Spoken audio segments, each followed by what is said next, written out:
31/9/65 के वाणी जयंती दूसरे दिन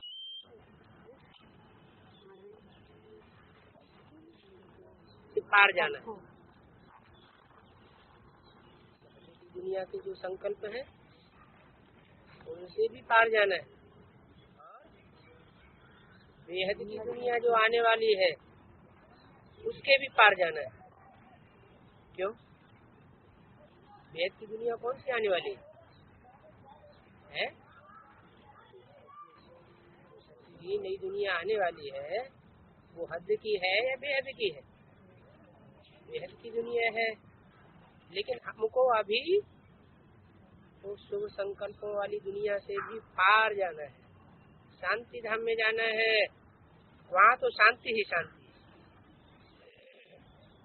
बाकी हद और बेहद का सुख यहाँ है। दुनिया में हद का सुख भी है। कौन सा? इसे कलयुग की दुनिया का। और बेहद का सुख भी है। कौन सी दुनिया का? सत्य की दुनिया का। अच्छा, सत्य की दुनिया में तो जब आएगा तब आएगा। अभी बेहद का सुख हम अनुभव कर सकते हैं या नहीं कर सकते हैं? कर सकते हैं। कैसे? जब पूरा पूरा आत्म की स्थिति में टिक जाते हैं, स्व माने आत्मा स्व की स्थिति में टिक जाती है तो स्वर्ग का अनुभव करने लगती है। बहुत ही हल्कापन आ जाता है। शांति धाम तो हम आत्माओं का घर है। वहाँ आत्मा कोई पार्ट नहीं बजाती है। वहाँ तो आर्गन्स ही नहीं है। फिर ड्रामा अनुसार तुम्हारा सत्युग का पार्ट इमर्ज होता है जो तुमने पार्ट बजाया है। कल्प कल्प वो ही पार्ट बजाते रहते हो। ये बातें सिपाही बाप के और कोई समझा ही नहीं सकता। क्या बात है कि कल्प कल्प हूबहू ड्रामा रिपीट होता है। ये दुनिया में और कोई धर्म गुरु इस बात को नहीं बताते। सुख का संबंध और दुख का बंधन भी तुम जानते हो। सुख का संबंध, सुख में कौन सा संबंध होता है? सुख का है। अगर हमारी यही ऐसी स्टेज बन जाए ना हम दुख लें और न दूसरों को दुख दें, दुख लेना भी नहीं है और दुख देना भी नहीं है, ऐसी पक्की परिपक्व स्टेज बन जाए तो फिर यहाँ भी हमको सुख के संबंध की अनुभूति हो सकती है। दुख का बंधन भी तुम जानते हो। वो बंधन, वो संबंध आसुरी संबंध है। भले कोई भी कर्मेंद्रियों से जोड़ा जाता हो, इसके रिजल्ट में दुख निकलता है, वो आसुरी संबंध है। तो आसुरी संबंध से तुमको ईश्वरीय संबंध में आना, और इस दुनिया में तुमको आसुरी संबंध में रहना भी, क्योंकि सब तो ईश्वरीय संबंध में इकट्ठे तो नहीं रह सकेंगे। क्या अमृतवाणी में इस बार क्या बोला था? हद के बंधनों से आत्मा मुक्त हुई है? जो हद के बंधनों से खाना पीना, रहना सहन, रहन सहन, आना जाना जैसे हम चाहते हैं वैसे ही होता रहे, इस तरह के बंधनों से कोई बंधे हुए तो नहीं है। जब चाहे तब हमारी आत्मा जहाँ चाहे वैसे शिरकत कर सकती है। तो सब संबंध ईश्वरीय संबंध में इकट्ठे नहीं रह सकते। अब इतने सब कहाँ रहेंगे? मैंने इशारा कहाँ का दिया? माउंट आबू में भी जो तुम बच्चे परम धाम उतारेंगे उसमें क्या सारी आत्माएं आ जाएंगी क्या? है? सारे तो नहीं आ सकते। उसमें वही आत्माएं पहुँचेंगी जो न दुख लेना है और न सुख देना है। इस स्टेज पर अंतिम चरम सीमा को प्राप्त करें। अगर सब इकट्ठे रहे इतने सब, फिर तो सन्यासी मोह हो जाए, सब कोई घर घाट छोड़ करके वहां जाके बैठ जाए। अरे ये कुटुंब कहाँ ले जाएंगे, वृद्धि को पाते ही रहते हैं। पहले पहले देखो बहुत छोटा घर था, बाबा ने जब सत्संग शुरू किया तो मम्मा के कमरे से भी छोटा कमरा था, 3 पैर पृथ्वी का था, और तुम छोटी कोठरी में आते थे। जगह छोटी कोठरी में कितने लोग बैठेंगे। मम्मा की खपरेल वाली कोठरी किसी ने देखी, पुरानी वाली, हम तो तोड़ दी होगी। बाबा का जो कमरा था खपरेल वाला पुराना, तो उस कमरे के सामने जो बाबा का कमरा था उससे लगभग 1/3 स्थान था, तो उसमें कितने लोग बैठ सकते हैं? हैं? खूब कम। कितने कम? 8-10, इससे ज्यादा नहीं बैठ सकते। तो बोला तुम छोटी कोठरी में आते थे, जैसे बाबा कहते हैं ना घर में गीता पाठशाला खोलो, वैसे पहले भी था। जब बाबा ने शुरुआत की तब तो जो आज में था वही है, क्या होगा? जो आज में था वही संगठन अंत में भी होगा कि बदल जाएगा? है? बोलो। जो आज वाले हैं वो अंत में भी इकट्ठे होते हैं। तो बोला जैसे बाबा कहते हैं ना घर में गीता पाठशाला खोलो, वैसे पहले था। पूछते हैं कोई कोई शुरू कैसे हुआ, बाबा बताते हैं ऐसे शुरू हुआ। 3 पैर पृथ्वी के थे, फिर बाद में बड़े मकान लिए, 4 मकान लिए, बच्चे भी बहुत आ गए। एक कोठरी से बढ़कर के कितने हो गए? 4 बड़े बड़े मकान हो गए। भट्टी बनी, 4 मकान लिए, 4 मोटरें, बस आदि भी थी। इसलिए बाबा बच्चों को भी कहते हैं 3 पैर पृथ्वी के लेकर के अपनी गीता पाठशाला खोल दो। इसके लिए लोन लेने की, मकान बनाने की दरकार नहीं है। फिर तुम तो सारे विश्व के मालिक बन जाते हो। 3 पैर पृथ्वी से शुरू करते हो और सारे विश्व के मालिक बन जाते हो। गाते भी है ईश्वर विश्व का मालिक है, परंतु अब तुम समझते हो विश्व सृष्टि को कहा जाता है। बाप तो मालिक बनता नहीं है। कौन सा बाप? बिंदु बिंदु आत्माओं का बाप सुप्रीम सोल शिव तो विश्व का मालिक बनता नहीं है। कौन बनता है?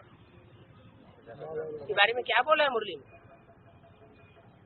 फरुखाबाद के लोगों से जाकर पूछो जो मालिक को बहुत मानते हैं, उनसे कहो वो विश्व का मालिक है, निराकार होगा या साकार होगा? जरूर कहेंगे साकार होगा। फरुखाबाद के लिए ही क्यों बोला? और इतने जिले हैं उत्तर भारत में, दक्षिण भारत में, इतने ढेर सारे स्टेट्स में, बार बार फरुखाबाद के लिए ही जहाँ जहाँ मालिक की बात आती है, विश्व के मालिक की, फरुखाबाद के लिए ही क्यों बोलते हैं? तो अब तुम समझते हो विश्व सृष्टि को कहा जाता है। बाप नहीं मालिक बनता है, बाप तो आते ही है खिदमत करने। क्या बाप क्या है? खुदाई खिदमतगार है। जब सारे यूनिवर्स में सब दुखी होते हैं, क्या कहा है? कौन सी यूनिवर्स में? पहले कौन सी यूनिवर्स में सब दुखी होते हैं? पहले दुख की पराकाष्ठा कौन सी यूनिवर्स में होगी, कौन से विश्व में होगी? पहले दुख की पराकाष्ठा जो ब्राह्मणों का विश्व है, बेसिक वालों का नहीं। उनको तो बुद्धि में ही नहीं बैठा हुआ है कि कौन पढ़ाई पढ़ता है और कौन पढ़ाई पढ़ाने वाला है। लेकिन जिनकी बुद्धि में बैठा है एडवांस वालों की, उनके लिए बोला जब सारे यूनिवर्स में सब दुखी हो जाते हैं। कौन सी यूनिवर्स में? ब्राह्मणों के बेहद यूनिवर्स है, एडवांस पार्टी में जब सारे ही दुखी हो जाते हैं। सारे का मतलब क्या हुआ है? जो यज्ञ के आदि में छोटी सी कोठरी में बैठते थे वो भी दुखी हो जाते हैं, सब दुखी हो जाते हैं। तब ये गार्डली यूनिवर्सिटी खोली जाती है। तो सारी यूनिवर्सिटी के लिए यह कॉलेज है। क्या कहा? जो 8 की यूनिवर्सिटी खुलती है पहले पहले, वो का किसके लिए है? वो सारी यूनिवर्स के लिए है। ये कॉलेज है, सबको सदगति मिलती है और दुर्गति में भी यह जाते हैं। क्या कह दिया है? कौन जाते हैं? कौन जाते हैं? जिसकी सबसे जास्ती दुर्गति, उसकी सबसे जास्ती सदगति। ये नियम बना हुआ है। जो जितना नीचे गड्ढे में जाएगा उतना ही ऊपर है, ऊपर उठेगा। तो बोला सबको सदगति मिलती है, दुर्गति में भी यह जाते हैं। यह हमारा कौन? ये जो परमात्मा के आदि बच्चे हैं वो जाते हैं। सूक्ष्म वतन, मूल वतनवासी, वो तो दुर्गति में नहीं जाते। क्या कहा? जब सूक्ष्म वतनवासी बन जाते हैं, माने स्थूल शरीर जिनका छूट जाता है, उनकी तो दुर्गति की बात ही नहीं। और जो मूल वतनवासी है वो भी दुर्गति में नहीं जाते। माना परमधाम की स्टेज जो है, माउंट आबू में जो संगठन तैयार होगा छोटा सा, पहले पहले वो नहीं जाते, उससे पहले की बात है। तो इस यूनिवर्सिटी से सारे यूनिवर्सिटी का कल्याण होता है। ये बातें कोई भी शास्त्रों में नहीं है। तो कोई शास्त्र वाले इन बातों को समझे। सब मनुष्यों की गति सदित करने के लिए बाप कहते हैं मुझे आना पड़ता है। कौन कहते हैं? मुझे आना पड़ता है। काय के लिए? गति भी करने के लिए और सदगति भी करने के लिए। ऐसे नहीं कि ब्रह्मा के तन में आता हूँ और ज्ञान सुना के चला जाता हूँ और गति सदगति भी दीदी दादी दादाएं करते रहते। क्या बताया? सब मनुष्यों की गति सदगति करने के लिए बाप कहते हैं मुझे आना पड़ता है। क्या? ये भी कंपल्सन है कि बाप के आए बिगड़ कार्य संपन्न गति सदगति का होने वाला नहीं है। नहीं तो पावन कैसे बनेंगे? अगर मैं नहीं आऊंगा तो पावन कैसे बनेंगे? क्योंकि इस दुनिया में तो सब पतित है। रावण भी, माया भी बड़ी दुस्तर है। आधा कल्प तुमको सुख में ले जाती है। तो ये खेल है।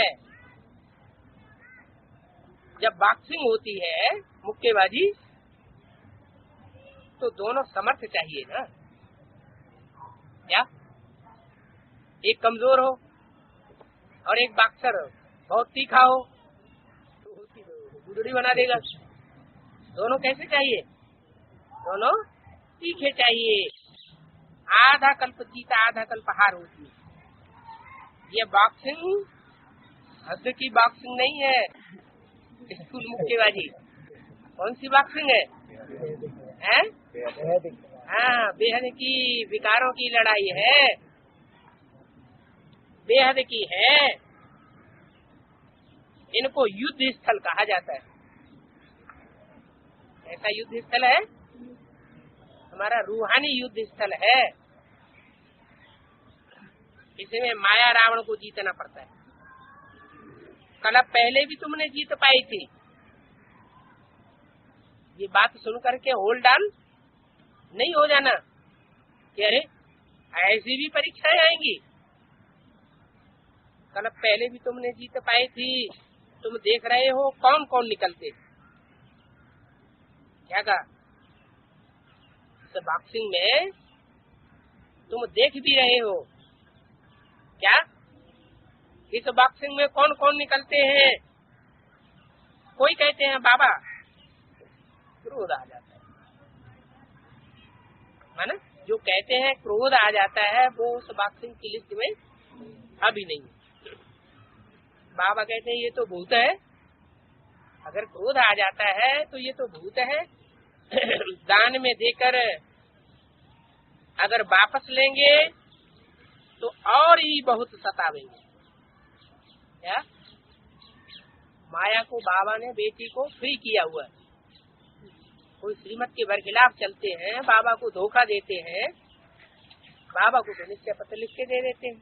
क्या हम जीवन भर पवित्र रहेंगे? फिर वो दान देकर विकारों का अगर वापस लेते हैं तो माया रावण और ही सतावेंगे। तुमने 5 विकार दान में दिए है ना, तो इनका संन्यास करना है। संन्यास माने सिर्फ न्यास नहीं, न्यास माने छोड़ना सामान्य तौर पर, और संन्यास माने संपूर्ण छोड़ना है। न मनसा, न वाचा, न कर्मणा ग्रहण करना है। बाकी घर बार छोड़ भाग जाना ये तो का है।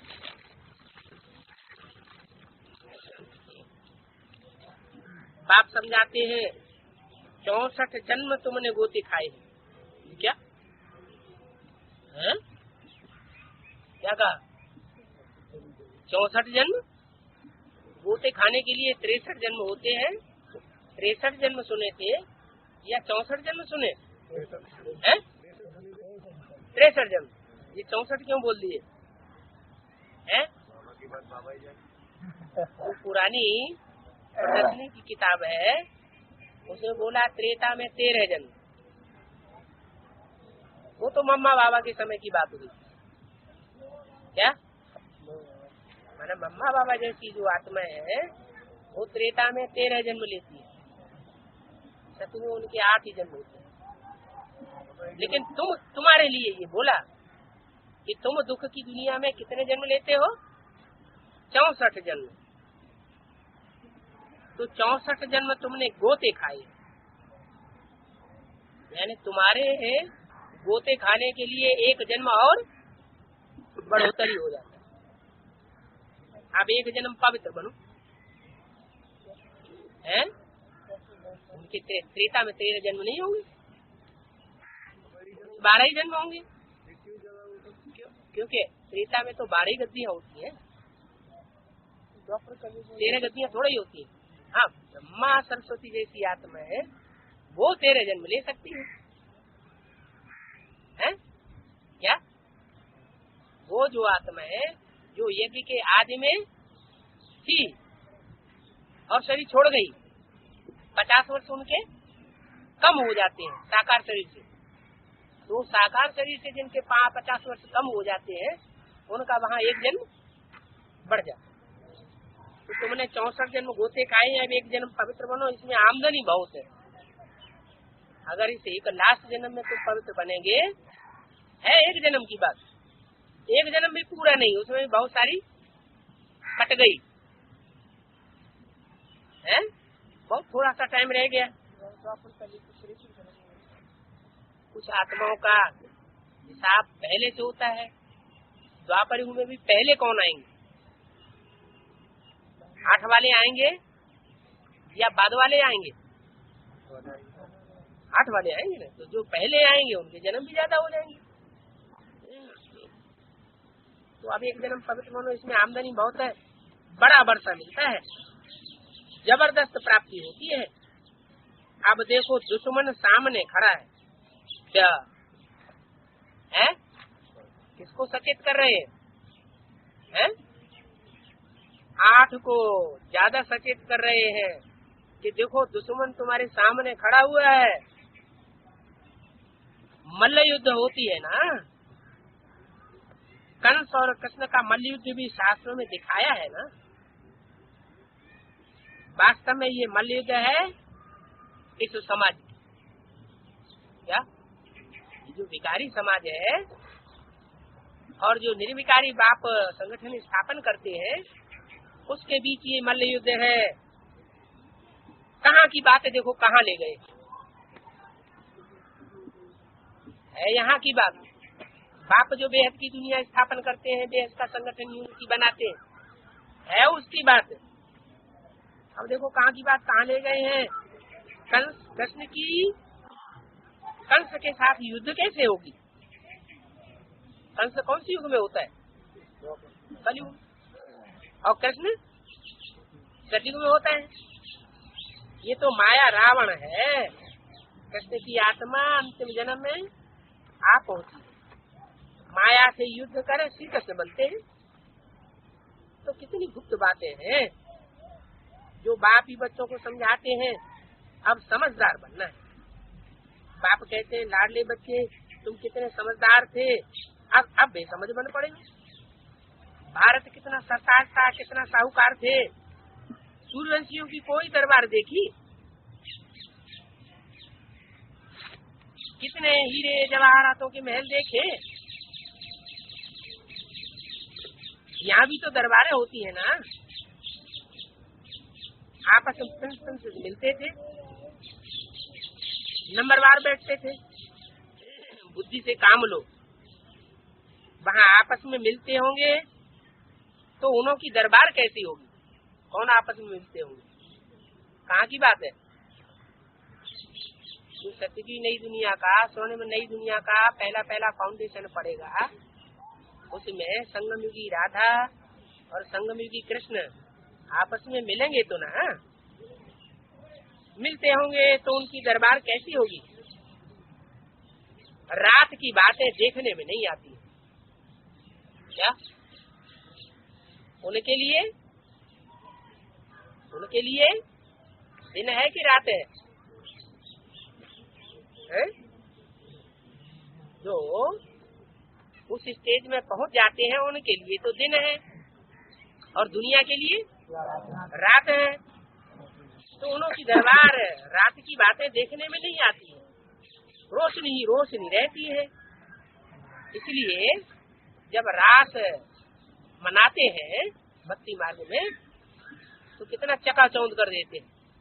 ऐसे लगता है जैसे रात में ही उजेला ही उजेला हो गया। रात की बातें देखने में नहीं आती है, रोशनी रोशनी रहती है। साइंस काम तो आती है ना। कहाँ? जो स्वर्णिम सतयुग होगा, राधा कृष्ण की जो दुनिया होगी, जहाँ वो आपस में मिलेंगे, वहाँ साइंस काम में आवेगी, गुम नहीं होती है। सूर्यवंशियों की तो बात ही मत पूछो। तुम कितने सौभाग्यशाली। कौन है? कौन सौभाग्यशाली? जो सूर्यवंशी 8 निकलेंगे वो तो कितने सौभाग्यशाली हो जो तुम ब्राह्मणों का हीरो हीरोइन का पार्ट है? जो 8 निकलेंगे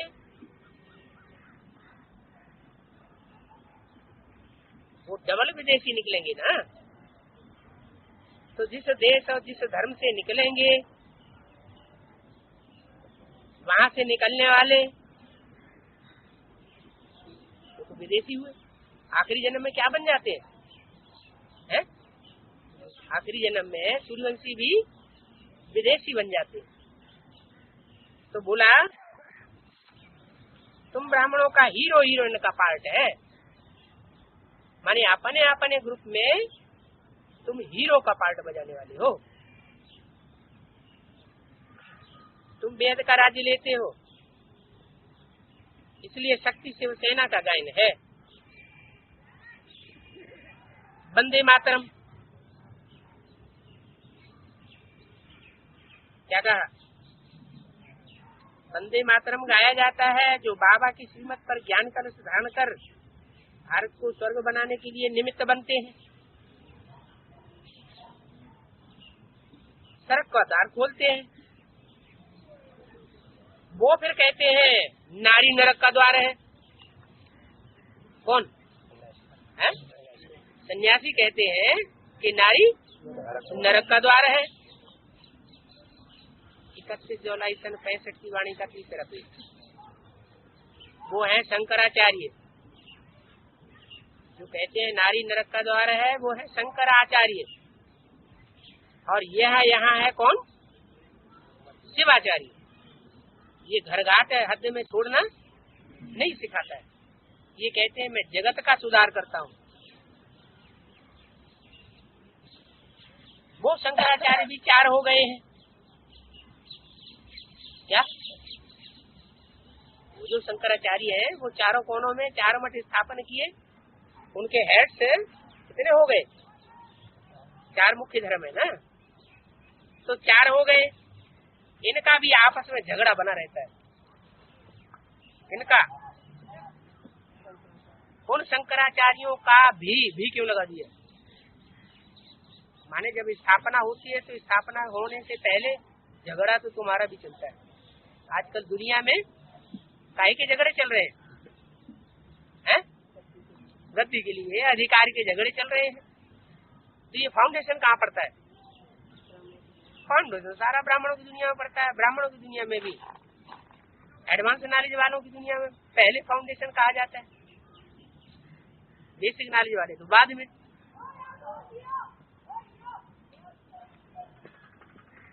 तो गीत में सुना ना, कहते हैं आप मिले तो सारी दुनिया मिली, सब मनोकामनाएं पूरी हो जाती हैं, कोई अप्राप्त वस्तु नहीं, फर्स्ट क्लास वहाँ चीजें होती हैं, उनसे ही ऊंची चीज कोई होती नहीं है। कहाँ? जो भी आज की दुनिया का संगठन बनेगा, उनका संगठन में यूनिटी में सब कुछ प्राप्ति होगी। उनसे ऊंची कोई चीज होती नहीं दुनिया में। सर्व मनोकामनाएं पूरी होती है, स्वर्ग में सब सुख मिल जाते हैं। आगे देखो ये टेलीफोन, बिजली, मोटरें आदि थोड़े ही थे। ये भी जब अभी बाबा आया है तो निकली है। वहां तो साइंस बहुत काम देती है। कहाँ? जो नई आने वाली स्वर्णिम युग की दुनिया है उसमें साइंस बहुत काम देती है। अभी भी विलायत में 7 रोज में मकान तैयार कर देते हैं। यहाँ के मनुष्यों की बुद्धि तमो प्रधान है और वहाँ इनकी भेंट में रजो प्रधान कहेंगे। तो देखो अकल सारा बाहर से आता है। बल ये सीख कर करते हैं परंतु इतना थोड़ा ही सीख सकेंगे। मिलिट्री आदि ने क्या कर दिया? कितनी महंगाई है। महाभारत की कहानी है। महाभारत लड़ाई क्यों लगी? महाभारत की कहानी है। महाभारत लड़ाई क्यों लगी? क्या हुआ? ये तो कोई जानते ही नहीं। और तुम जानते हो कि दुनिया को इससे बदलना होता है। इसलिए स्लोगन क्या दिया? गेटवे टू हेवन इज क्या? महाभारत। महाभारत गृह युद्ध से जो पसार नहीं होगा वो विश्व की बादशाही नहीं ले सकता। तुम्हारी बुद्धि देखो कितनी खुल गई है। हम देखो कैसे युद्ध के मैदान में खड़े हैं। कैसे युद्ध के मैदान में खड़े हैं? हद का हिंसक युद्ध में खड़े हैं या बेहद के अहिंसक युद्ध में खड़े हैं? बेहद के अहिंसक युद्ध में खड़े। माया सामना करती है। बाप कहते हैं माया का सामना करने के लिए पूरा योग लगाओ। अगर योग में कमी होगी तो माया जरूर पकड़ेगा। तुम भी निर्वाण धाम के रहने वाले हो,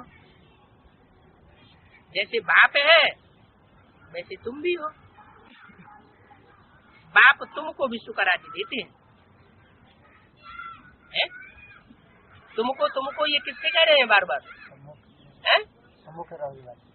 जो यज्ञ के आदि में थे जिनकी बात बोल रहे हैं वही बात चल रही है। बाप तुमको विश्व का राज्य देते हैं, उनके बदले दिव्य दृष्टि की चाबी अपने पास रख लेते हैं। क्या राज्य तो तुमको देते हैं लेकिन दिव्य दृष्टि की चाबी तुमको नहीं देते। कहते ये हमारे काम की चीज है, तुम्हारे काम की चीज नहीं है। मार्ग में भी तुमको कुछ करना होता है, बाकी ये किसको देता नहीं। तुमको विश्व की बादशाही देता हूँ तो देखो ये कोई कम बात हो रही है। दिव्य दृष्टि की चाबी हुई कोई कम थोड़ी ही है क्या? साक्षात्कार की चाबी तो तुमको नहीं देता हूँ, लेकिन कौन सी चाबी देता हूँ?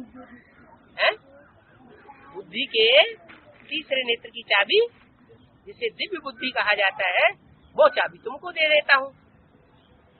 तो ये भी कोई कम थोड़ी ही है। खेल देखो कैसा है। जो अच्छी रीति समझते हैं अंदर खुशी में रहते हैं। जन्माष्टमी पर भी समझाया कृष्ण जयंती नहीं है, क्या कहा है?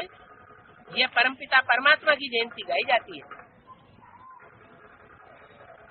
क्या कृष्ण के द्वारा बाप स्वयं प्रत्यक्ष होता है, कृष्ण अपने को प्रत्यक्ष नहीं करता है।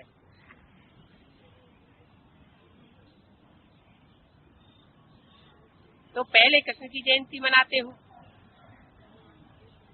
जब पहले कृष्ण की जयंती मनाते हो तो शिव जयंती कहाँ गई? पहले बाप की जयंती होनी चाहिए या कृष्ण बच्चे की जयंती होनी चाहिए? है? फिर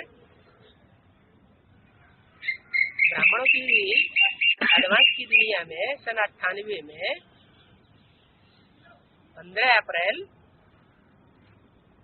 15 अगस्त सन 98 को कृष्ण जन्माष्टमी के दिन प्रैक्टिकल में जेल से तो छुटकारा हुआ। वो जयंती तो पहले मनानी, लेकिन क्या वो बाप की जयंती थी या कृष्ण बच्चे की जयंती थी? बाप खुद अपने को प्रत्यक्ष करते हैं या पहले बच्चे को प्रत्यक्ष करते हैं? बच्चे को बाप प्रत्यक्ष करते हैं, क्योंकि प्रत्यक्षता पहले उसी की होगी जिसकी प्रत्यक्षता करने वाला पावरफुल हो। सन सोच फादर और फादर सोच सन। तो कृष्ण बच्चा ज्यादा पावरफुल है या शिव बाप ज्यादा पावरफुल है? शिव बाप ज्यादा पावरफुल है। तो 88-89 में ब्रह्मा के 100 साल पूरे हो गए, उनकी बीज रूपी स्टेज तैयार हो गई। मुरली में बोला है, शास्त्रों में बोला है, ब्रह्मा 100 वर्ष की आयु में खत्म हो जाता है। तो सन 88-89 में 100 साल की आयु ब्रह्मा की खत्म हुई। तो नरक में ब्रह्मा खत्म होता है या स्वर्ग में खत्म होता है? नरक में ब्रह्मा खत्म होता है, उनकी आयु पूरी होती है। तो नरक में ब्रह्मा जब खत्म होगा तो कहाँ जाएगा? स्वर्ग में ही तो जाके जाएगा ना। तो पीपल के पत्ते पर नवैया दिखाते हैं, हल्की फुल्की नवैया, और उसमें कृष्ण की सोल गर्भ महल में आराम से बैठी हुई है, कोई उसको तकलीफ नहीं होती है। जब समय आता है तो बच्चा प्रत्यक्ष हो जाता है, अखबारों में, रेडियो में, टीवी में। लेकिन वो आखिरी प्रत्यक्षता नहीं है।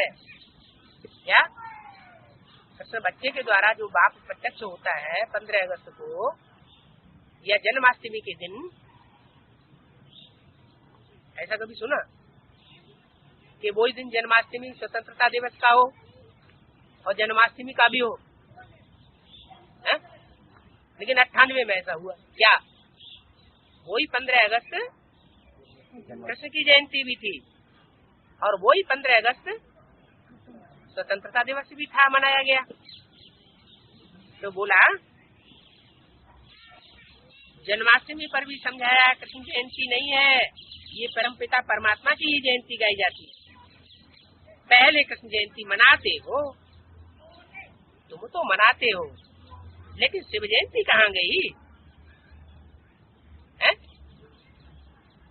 पहले शिव जयंती हो तब तो कृष्ण का जन्म हो।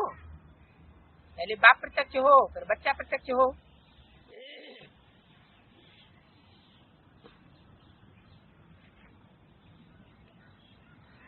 शिव जयंती के बाद है कृष्ण की जयंती।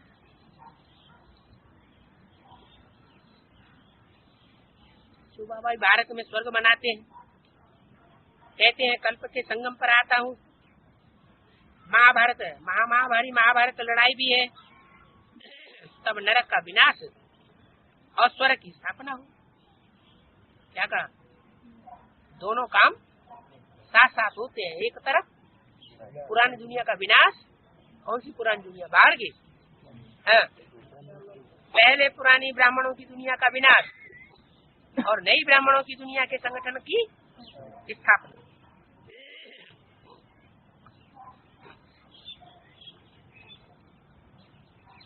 शिव बाबा शिवालय स्थापन करते हैं। क्या जो भी 8 का संगठन स्थापन होगा, वो 8 किसको मानने वाले होंगे? हैं? एक शिव बाबा, दूसरा भले वो अलग अलग धर्मों से कलेक्ट किए जाते, आखिरी जन्म में चले जाते, डबल विदेशी बन जाते हैं। तो ऐसा कलेक्शन बनता है उनका कि वो पक्के सूर्यवंशी बनकर के संसार में प्रत्यक्ष होते हैं। शिव बाबा शिवालय स्थापन करते हैं और रावण वैश्यालय बनाते हैं। क्या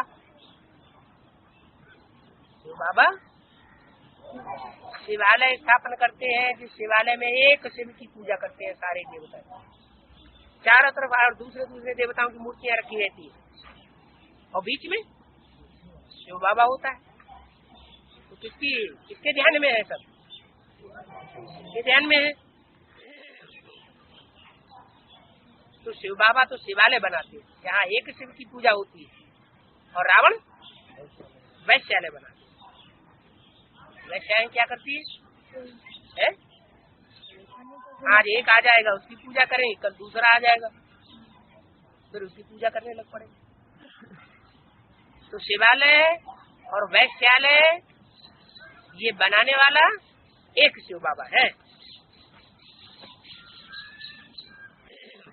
जिस बाप शिव की महिमा है, उनकी जयंती नहीं मनाते। क्या कहा? ये कब की बात है? 76 से पहले बाप का जो 75वां वर्ष मनाया गया, उससे पहले शिव जयंती के छुट्टी नहीं होती थी। शिव जयंती मनाने का त्योहार भारत में नहीं मनाते। तो जब से बाप का 75वां वर्ष हुए तो शिव जयंती की छुट्टी भी होने लगी। तो बोला है जिस बाप शिव की महिमा है, उनकी जयंती नहीं मनाते। कब की बात? 76 से पहले की बात बताई, क्योंकि ये वाणी कब की है? सन 65 की। कृष्ण की जयंती धूमधाम से मनाते हैं। जिससे कृष्ण ने पद पाया, उनका किसको पता ही नहीं है। कृष्ण के बाप को गुम कर दिया और कृष्ण को संसार में प्रत्यक्ष कर दिया। वास्तव में शिव जयंती ही मुख्य है। क्या भले दुनिया नहीं मानती है शिव जयंती को, कृष्ण की ही जयंती मानती है, लेकिन वास्तव में शिव जयंती मुख्य है। बाकी तो मनुष्य जन्म लेते ही रहते हैं। रामकृष्ण आदि सब क्या है? मनुष्य ही तो है। जो पूजी देवी देवताएं थे, वो ही फिर पुजारी बनते हैं। तो तुम्हारी बुद्धि में सारा राज है, तो भी नंबरवार पुरुषार्थ अनुसार है। बाबा तुमको समझाते हैं। क्या कहा है? तो बाबा किसको समझाते हैं? तुमको समझाते हैं, फिर तुम औरों को समझाते हो। गीता में भी क्या कहा गया? संस्कृत गीता जो मनुष्यों ने बनाई है उसमें भी क्या कहा गया? मैं ज्ञान पहले पहले किसको देता हूँ? सूर्य देवता को देता हूँ। फिर सूर्य से सूर्यवंशी बच्चे पैदा होते हैं, वो ज्ञान उठाते हैं। उस साकार में तो ज्ञान देने वाला कौन हुआ है? कौन हुआ? अरे ज्ञान सूर्य हुआ ना। शिव तो ज्योति बिंदु है, वो कैसे ज्ञान देगा? तो तुम बच्चे ज्ञान उठाते हो, फिर औरों को समझाते हो। तो प्रिंसिपल आदि को भी समझाना चाहिए। ये जो स्कूलों में हिस्ट्री ज्योग्राफी समझाई जाती है, ये तो अधूरी नॉलेज है। मूल वतन, स्थूल वतन, सूक्ष्म वतन, इन सब का राज समझना।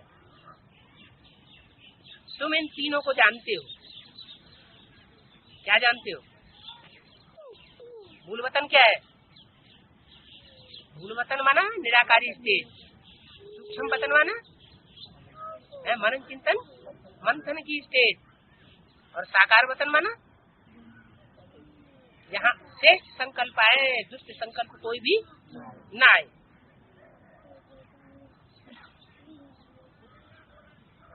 तुम जानते हो। बाकी अंग्रेजों मुसलमानों औरों की हिस्ट्री ज्योग्राफी लेकर बैठ गए। क्या कहा? जहाँ फरिश्ताओं को मानते हैं वहाँ अंग्रेजों मुसलमानों की हिस्ट्री ज्योग्राफी। अपने भारतवर्ष में देवताओं को मानते हैं या फरिश्ताओं को मानते हैं? देवताओं को मानते हैं। वो कहते हैं हम फरिश्तों को मानते हैं। शूटिंग कहाँ हो रही है? भगवान का रूप कहाँ, किसको मानते हैं? वो बेसिक नॉलेज वाले गीता का भगवान का रूप किसको मानते हैं? सूक्ष्म बदलवासी ब्रह्मा को मानते हैं। और तुम साकार में आए हुए निराकारी स्टेज वाले शिव शंकर भोलेनाथ को गीता का भगवान मानते हो। तो अंग्रेज मुसलमानों की हिस्ट्री ज्योग्राफी ले बैठे। वेद की हिस्ट्री ज्योग्राफी वेद का बाप समझाते। हम मनुष्य देवता बन रहे हैं, स्वर्ग का प्रिंसिपल से बनना है, तो आओ हम तुमको बतावे ये हेवन के प्रिंसिपल कैसे बने।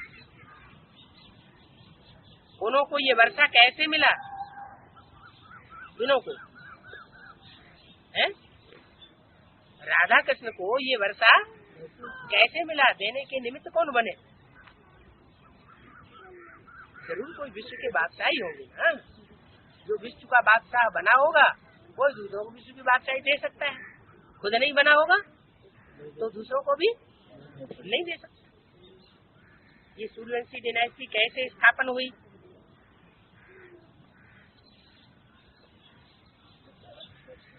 और किसने स्थापन किया है? अरे ज्ञान का युद्ध हुआ ना, विकारों का युद्ध हुआ ना। उस युद्ध में जिन्होंने जीत करके दिखाया उनकी राजधानी स्थापन हो गई। और जो हार गए, बाहुबल में चले गए, उनकी राजधानी नष्ट हो गई। तो ये किसने स्थापन किया है? अगर ये नॉलेज है,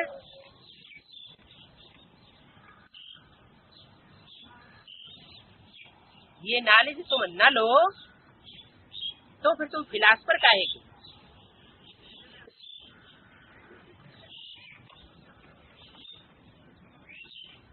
यह तो एक है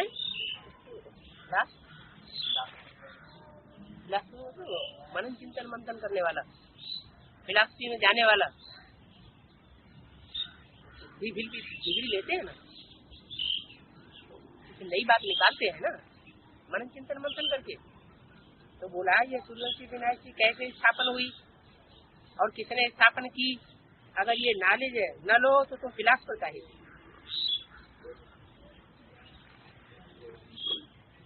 इस सर्जन की भेंट में वह क्या करते हैं? और ही रोग बीमारी आदि बढ़ जाती है। क्या इसमें जो दुनियावी सर्जन आदि हैं, डॉक्टर आदि हैं, वो जितनी जितनी डॉक्टरी निकालते जाते हैं उतनी ज्यादा बीमारी बढ़ती जाती है, दवाएं भी बढ़ती जाती हैं, दुकानें भी खुलती जाती हैं और मरीज भी बढ़ते जाते हैं। तो फायदा क्या हुआ? तो बाप कहते हैं इस सर्जन की भेंट में वो क्या करते हैं, और ही रोग बीमारी आगे बढ़ती जाती है। सर्जन आत्मा को इंजेक्शन लगाते हैं, क्या वो इंजेक्शन शरीर को नहीं लगाते, काहे को इंजेक्शन लगाते, रूह को इंजेक्शन लगाते हैं। काहे का इंजेक्शन? रूह को ज्ञान योग का इंजेक्शन लगाते हैं, तो सब निरोगी बन जाते। तुम तो इजाजत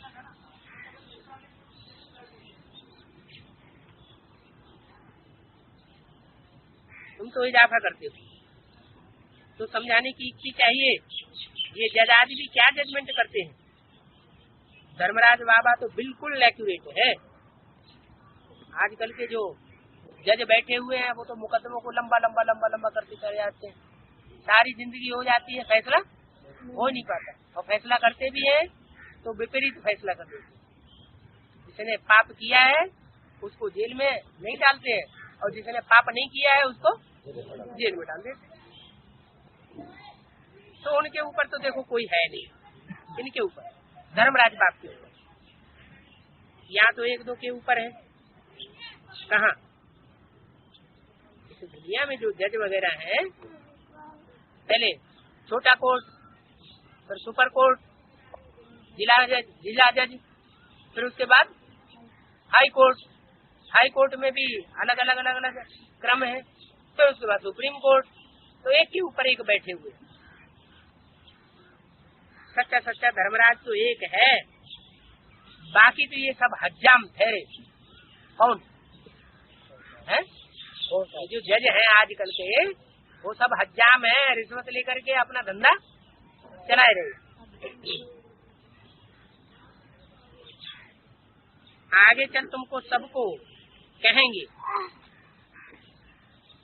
सन्यासियों को भी कहेंगी, तुमने तो परमपिता परमात्मा सर्वव्यापी कह दिया, और ऐसे कह करके सबका बेड़ा कर सकते।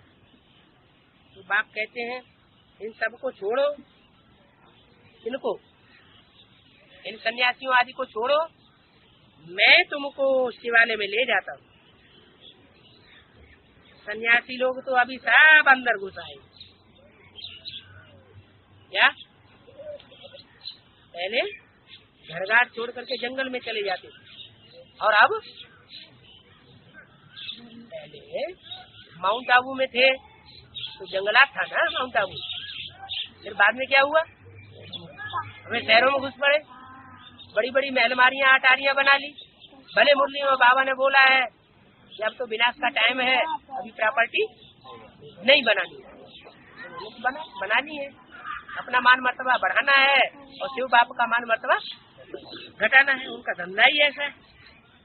तो सन्यासी लोग सब अंदर घुसा, कहते हैं हमने घर बार छोड़ा, करोड़ों रुपया अंदर इकट्ठा कर रहे हैं। क्या? एक तरफ करोड़ों रुपया इकट्ठे करते रहते हैं, दूसरी तरफ कहते हैं हमने घर बार छोड़ दिया है। तो ये उनका संन्यास हुआ क्या? संपूर्ण न्यास हुआ ना? हुआ क्या? तो देखो हम तो क्या बनते।